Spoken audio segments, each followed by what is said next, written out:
which is weird if you try and watch yourself because like you can't. Yeah.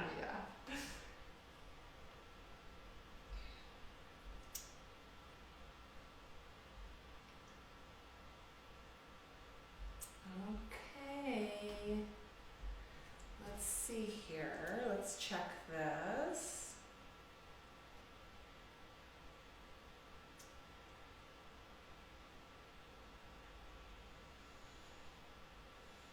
I love technology.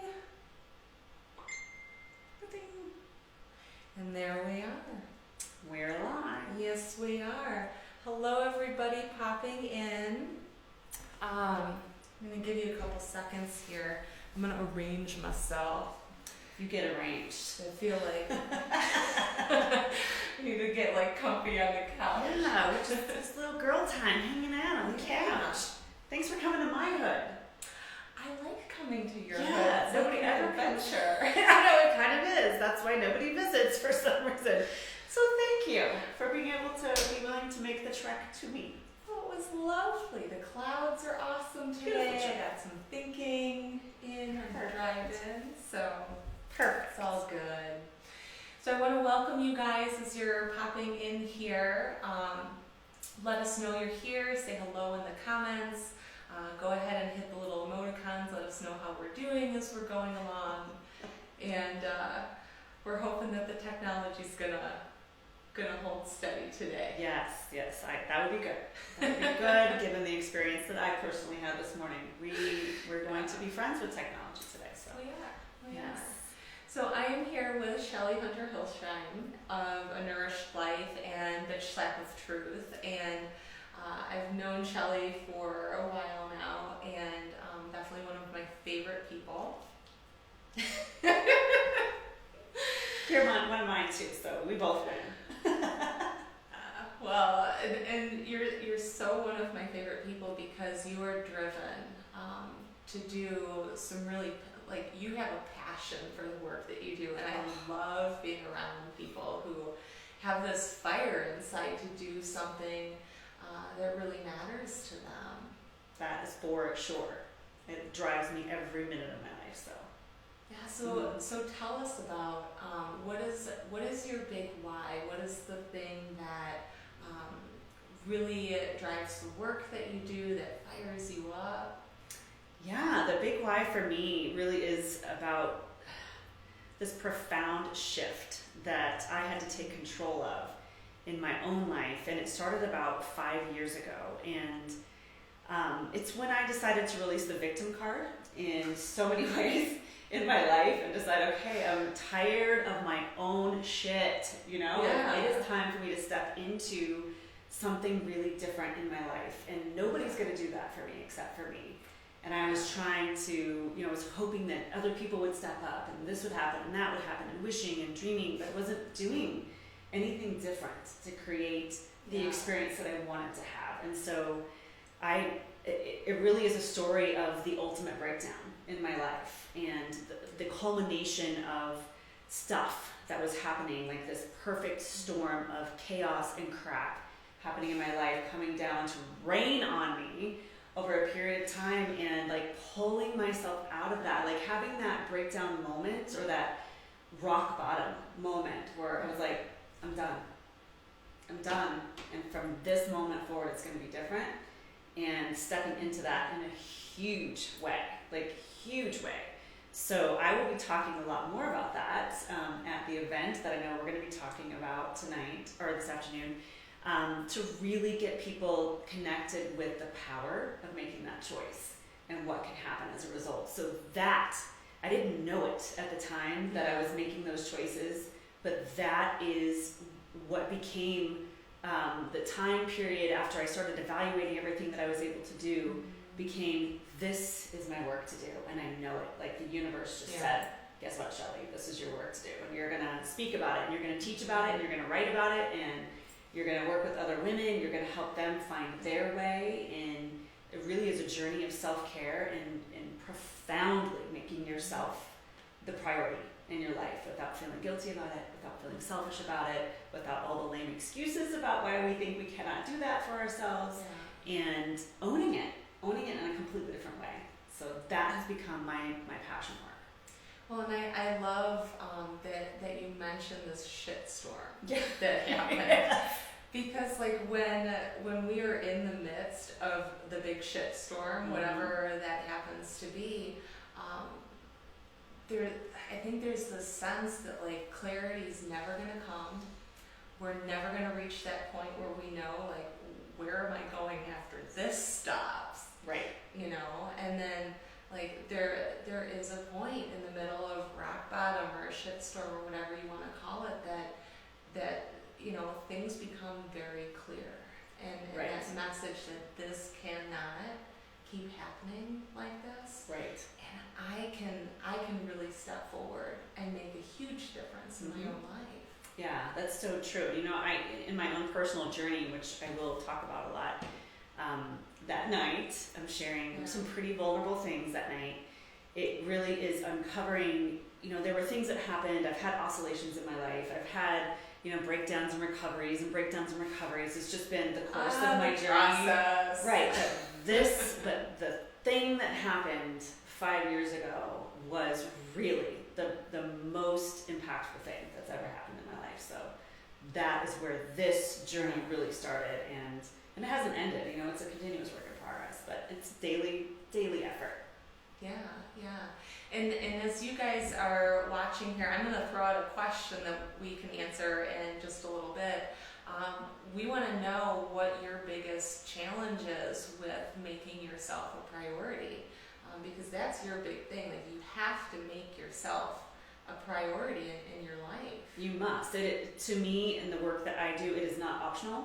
In fact, it is our duty to make ourselves the most important thing. And I know women especially struggle with feeling guilty about that, feeling like they're being selfish. And I think it comes from feeling like you're taking time away from something else that needs your attention, Or from someone else, especially someone else. It could be children, it could be spouses, it could be relationships, friends. You're taking it away. But my positioning on that is, unless we do that for ourselves, we don't even get to be the real person that we are in any other engagement in our lives. No. I mean, so this, like, and I don't even care who you are. I don't care if you're a mom. I don't care if you're super, you know, high profile corporate exec. Well, you've been both, right? Right. You know, I've done all that stuff. Right. I've Yeah. been in the different roles, but it doesn't matter what role you're playing in life. You still have to make yourself the priority, period. New mom with older kids, mom that's also an entrepreneur, you know, corporate exec, whoever it is, whatever you're doing, it has to begin with you as the center. And I think it sounds like, and I know people know this. People know this, right? Well, I know it, but it doesn't, whatever you're going to say, I probably know, but I don't always pay attention or act on it. Right. You know? But the challenge, like, we all know this, and I bet anybody even watching this is going to be like, yeah, I've heard that before, Shelley. Like, good one, Shell. You know, like, I've heard of that. Yeah. But what's the challenge is it has become a revolutionary act in order to actually do this for ourselves, to follow through with it day in, day out, make it your center point, you know, make it your cornerstone of your being to do this, and to get connected with what it actually means for you. Even my way of doing it isn't going to be your way of doing it, isn't going to be anybody else's way of doing it. Yeah. So that's a really profound part of it too, is what do you actually need?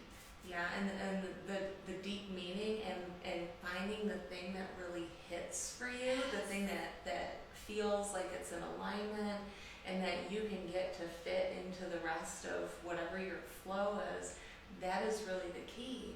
Because like what I see people doing a lot is they'll be like, okay, I gotta take better care of myself. And they'll get really excited about it, they'll come up with a big master plan and they'll do it for like a week. Right. And then life starts. Right. Yeah, I actually hear that sound when that starts to happen. And you're like, ugh. I tried. Like, damn it, I thought I wasn't going to hear that again. But the point is to keep going. Right. It's not like, you know, getting sick and taking an antibiotic and all of a sudden, like, you're better. Like, self-care is a forever thing. It is. And I think the important thing about what you just said is that it really needs to be sustainable in your real life. In your real life. In my real life? In your real life. Not in my fantasy life. Not the fantasy life that we think we're aiming for. Not that we shouldn't have fantasy lives, because that's awesome too. You know, something like, you aspire to. In my fantasy life, I not only have 1 cup, I have like 5 cups of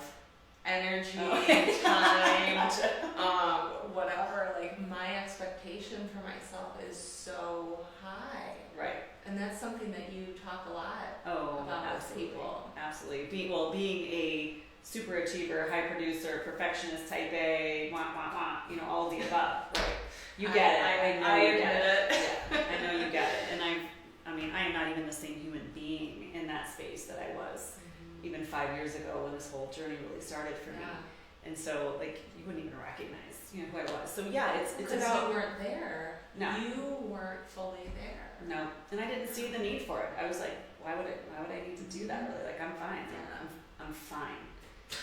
Yeah, I got this. Meanwhile, pushing boulders uphill, all the way in the snow with no shoes on, just all the time. So yeah, that is not sustainable energy for a lifetime. No, being fine definitely is. And I have a friend who got to the point with me saying, I'm fine.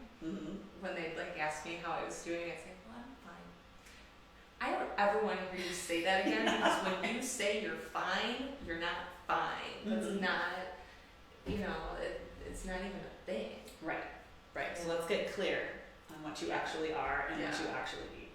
Yeah, so it has really become my life's work to change the conversation with women around this, and really ultimately make it the most important thing that we talk about as women, and provide the support and the systems and the accountability that we need so that it can actually be sustainable in our real world. So yeah.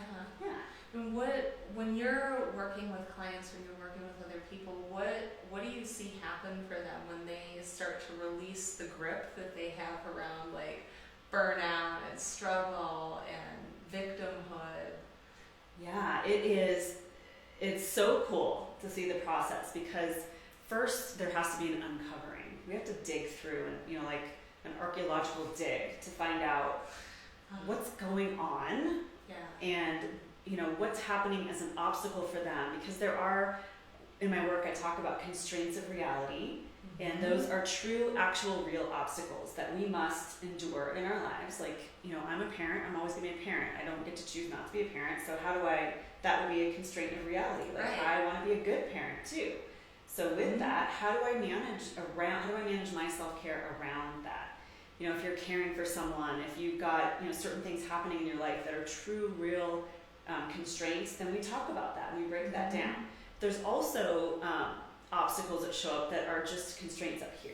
They're just happening up here. Most of mine are up there. I think most people's is. Right. Because constraints of reality, we have them in our lives, but we can do a whole lot to I'm going to shift this thing just a little bit. Right. I'm going to shift this other thing just a little bit, and all of a sudden I got space for me. Yes. And that is the ultimate goal always with my work, with my workshops, retreats, all of that stuff, is this awareness of freedom from the chains that bind us, or that we believe that bind us, and really creating ease in your life, space, freedom, and always to make you a priority in that, and putting you on the calendar every single day. Rituals that support you. What does that look like? And I can teach all of those techniques, and I have tons of them, because being me, I've systematized as much as I possibly can. Type A's unite. How do you systematize self-care? And in a way that's meaningful, for the people that know what they need and what they want. Right. But the other reality about this is, oftentimes when I begin working with people, they don't even know what they want. Yes. And that's the part that we have to begin with, is what do you want to create? What experience do you want to have? And then we identify where we are, we identify what you want, and then we take those steps to bridge that gap.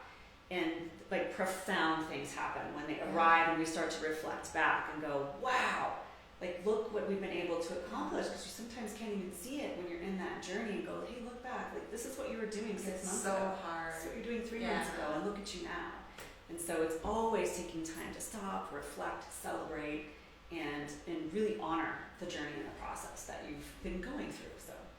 Yeah, and what I love about the message that you have, the message that the rest of the bitch slappers have, is that all the work, whether we're talking about self-care, or if we're talking about really nourishing our inner athlete and bringing that out, it's a process.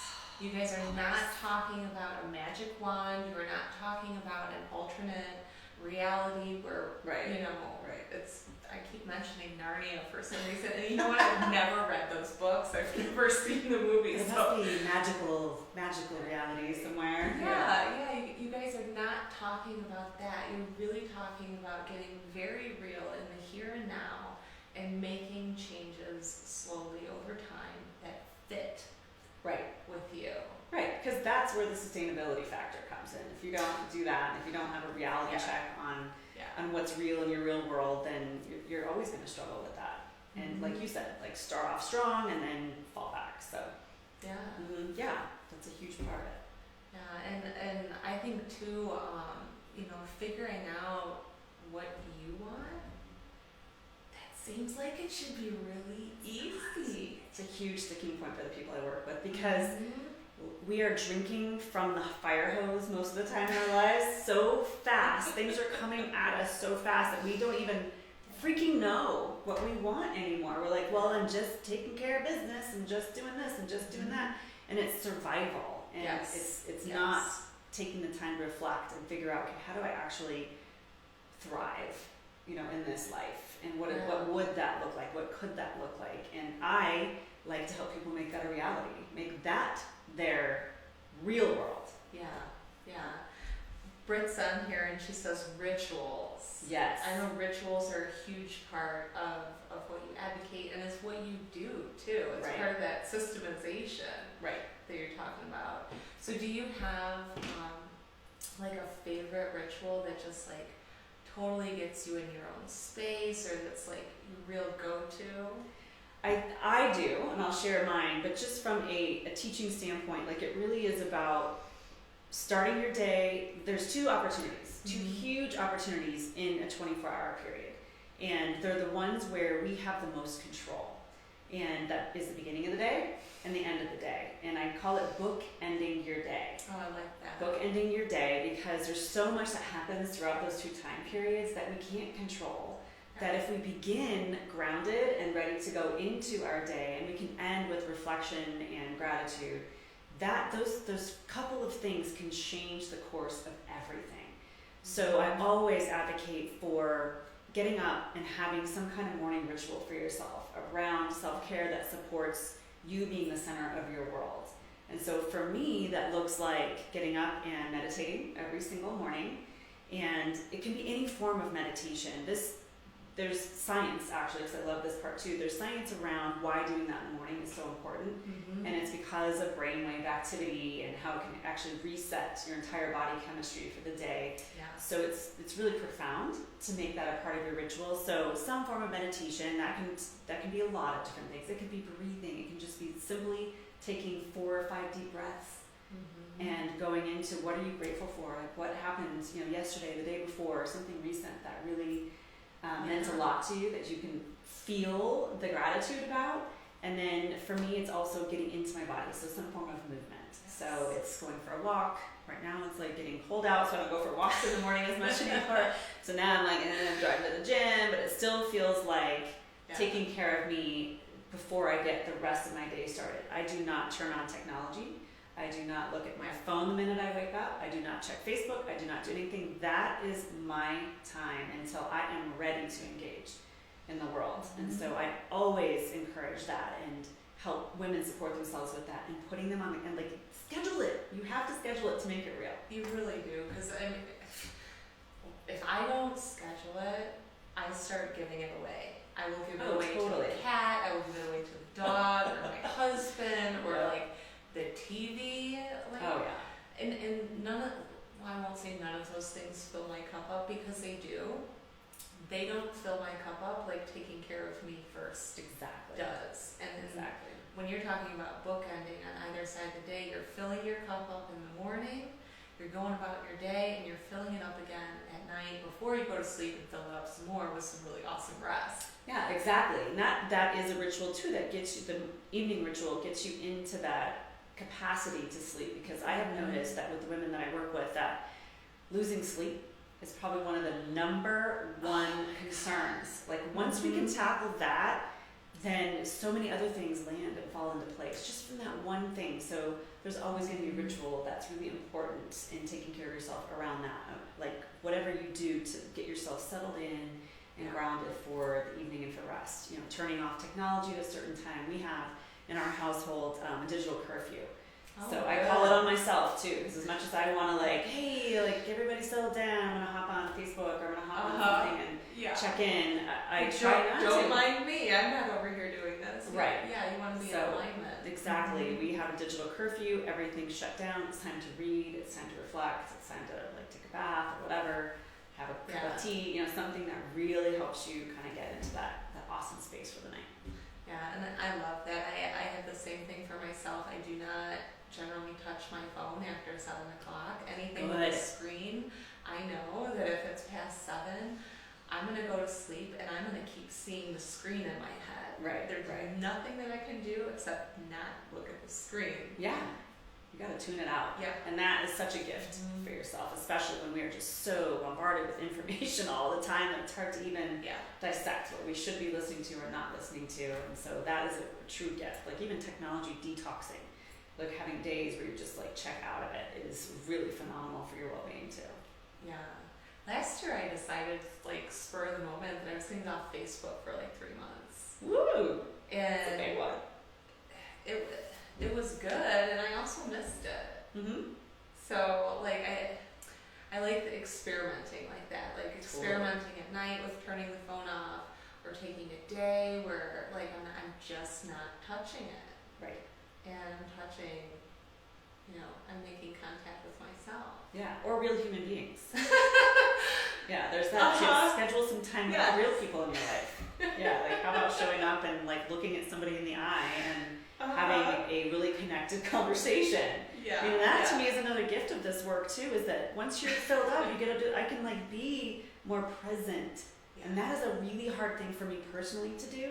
So I know that it's a challenge for other people too, but to truly give somebody the gift of your time and attention and being able to feel like it is a free gift, that you're not trading, you know, time for anything else. So you're not being resentful in that moment of giving that time to them. So showing up, being present, listening, and it's really, really cool work. Yeah, and it just propels you forward, because as you see like the difference that taking care of you is making in your own life, you'll see it in other people's lives too, and then it's like, I'm gonna keep doing this because it matters. Right. It really does. It's just a game changer all around. Right, and I think, you know, as I've taught women and as I've practiced it myself in terms of like setting real boundaries around my time and being really clear about what it is that I do and do not need and what does and does not serve me, those are hard things to settle into with yourself. But as you practice setting boundaries around that stuff, you're actually giving other people permission to do the same thing. And they're like, whoa, and at first they might be like, whoa, okay, you know, without giving excuses, without feeling like you've got to explain yourself away.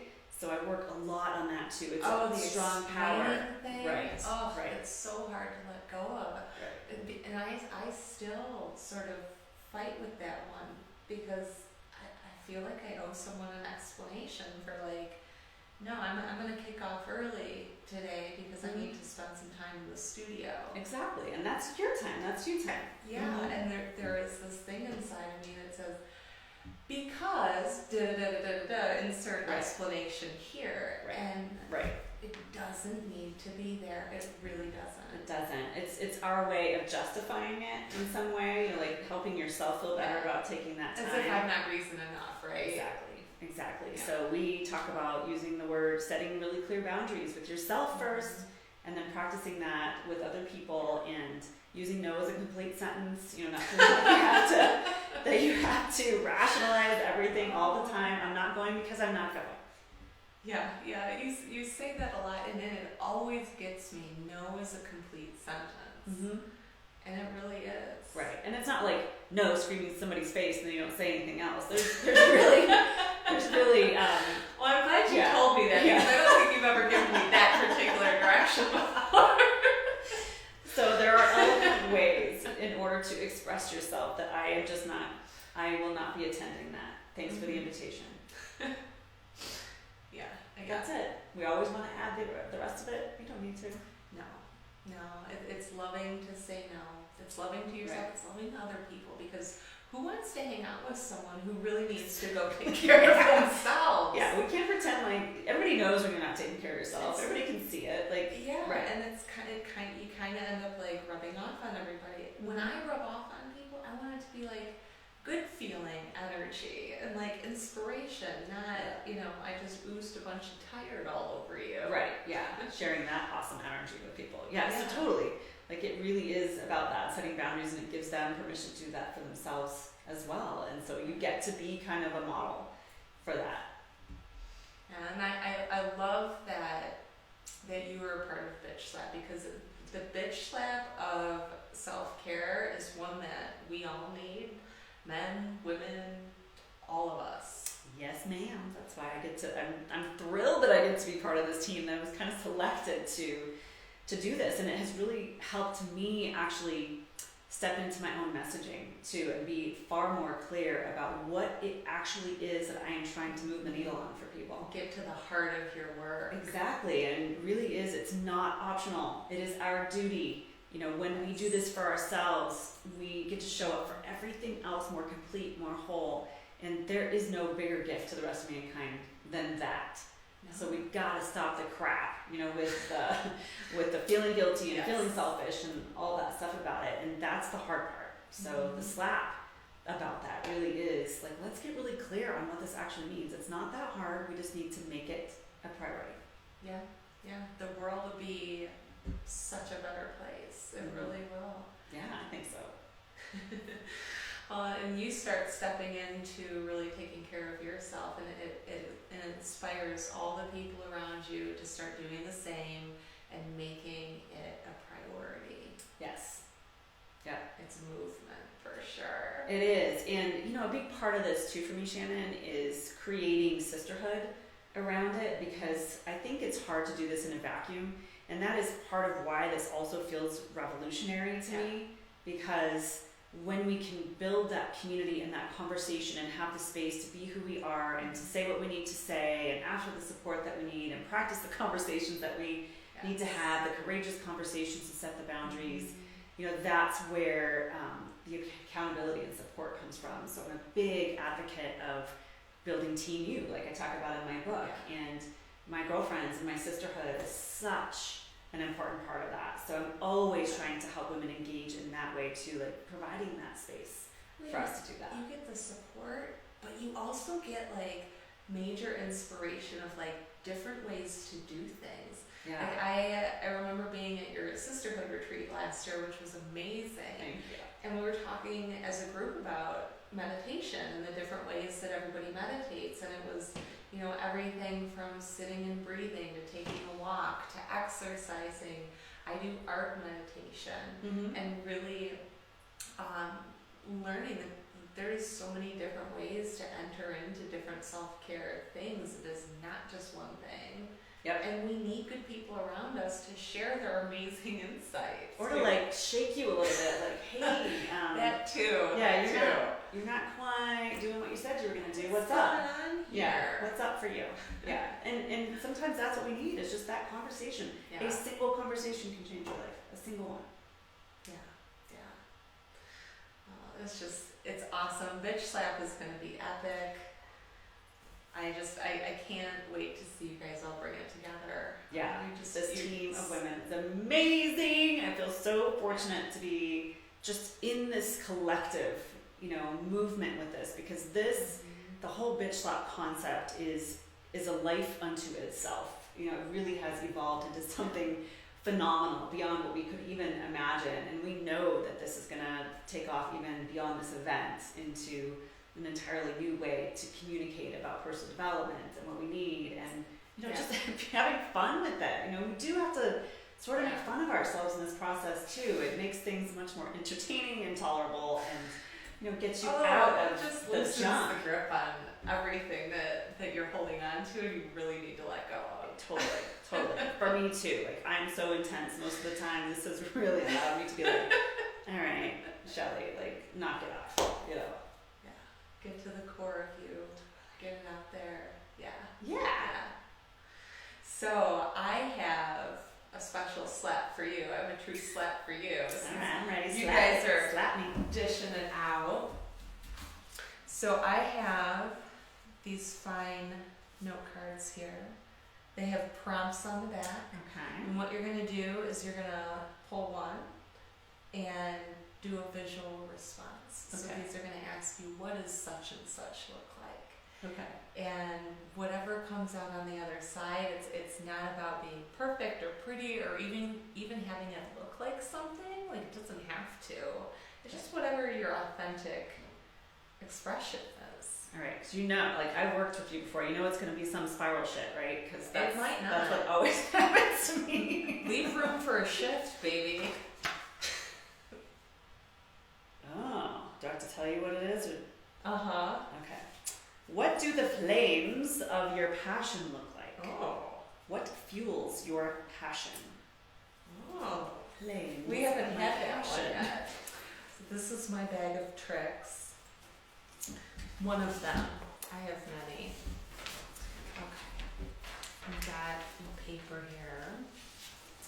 So you can use, we've got markers in here, we've got watercolor crayons, whatever you are called to do. Okay. I And just she got a is vision doing here. this. What do the flames of your passion look like? What fuels your passion? Collecting some colours. This is... And I just want to thank you guys for tuning in. So what she's going to do right now is she is actually going to be tapping into that very central part of herself. My words are stuck again today. She's tapping into the really central part of herself, that part of herself that is fueled by passion, where her big mission comes from. And she's also helping her brain talk to itself so that she can get a full picture of what that is. And again, not an easy thing because we don't do it. Sort of like when we stop doing really good self-care for ourselves and we forget like how to do that. It's sort of the same thing.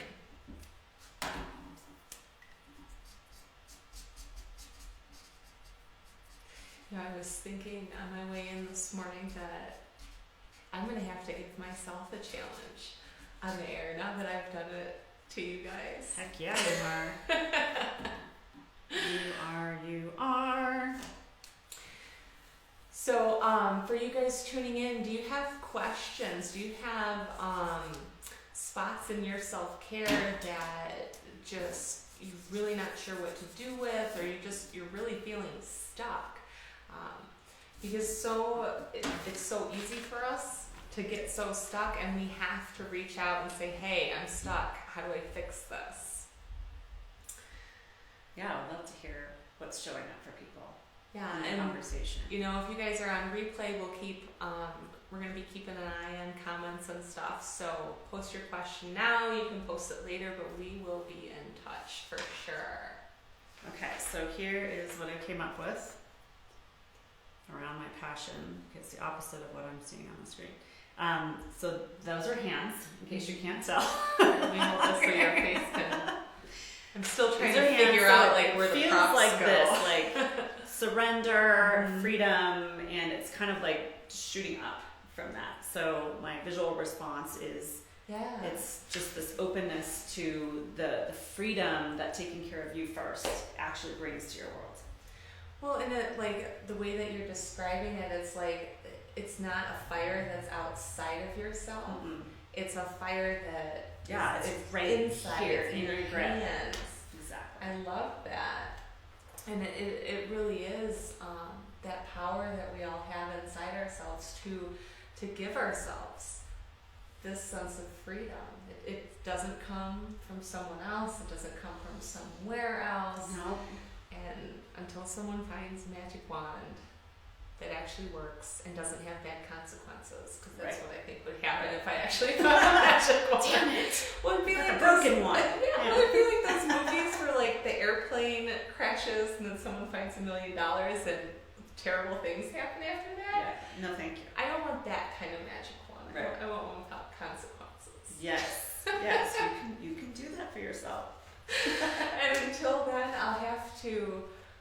make sure that I'm stoking my own power, Yes. that I'm taking care of myself, because that magic is inside.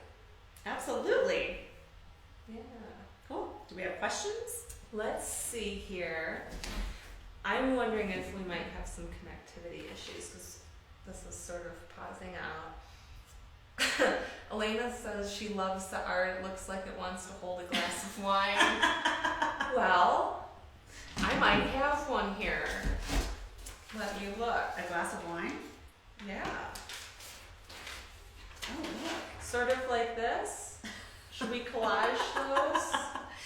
Look at that. It's a ginormous glass of wine, too. Not just any glass of wine. It's like the Magnum cup. Yeah. Yeah. Because she was talking about really drinking in life, so it's gotta be big. Oh, Like that. look at that. Your hands with a glass of wine. Oh, let's see what else. Lisa says she's so thankful for sisterhood and support. Aw, love you, Lisa. The groups that you've been building around Denver have just been amazing. Hard. I met Lisa in one of your groups. I met you there, and there's such love, there's such connection there, and I keep coming back for more and more and more. We need it. We need it. We're not meant to do this alone. It's team Yeah. us, right? Team you, team me. Mm-hmm. Like building that for yourself is such, that was part of what pulled me out of my own funk too, is like just getting out and finding real women to spend time with. So I want to give that gift back. Yeah, well, you do it in an amazing way. Thank you. Keep bringing me back and back and Yeah. Well, it has been absolutely amazing talking Thank to you. you. It always is. And for you guys tuning in, head on over to the Bitch Slap of Truth website. Get your tickets if you haven't already. I did see on Facebook today that they are running a new contest. So Check it out. what is it? It's win a ticket for yourself and somebody else. I do not know the exact particulars of that. Okay, Yeah, I don't we either. have a whole So crew that handles that. we're gonna put the onus on you to go over to Yes. the Facebook page, check it out. They are running a contest. I think it was for you and for someone else to get a free ticket. But it's gonna be an amazing night. Great company, food, drinks. Good vibes, good people, Mhm. fantastic girls' night out. Get dressed up, girls. Come and just take it in. It's infotainment. You will be entertained and you will walk away inspired. I guarantee it. Yeah. So it's been great having you guys today. Thank you so much for tuning in. If you have questions about any of Shelley's work, shoot on over to her Facebook page. Private message her. Yes, Is that absolutely. a good way to get Yeah. in contact with you? Definitely.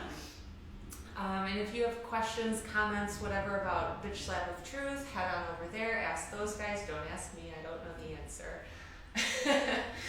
And I will catch you later. Thank you. Have a good day.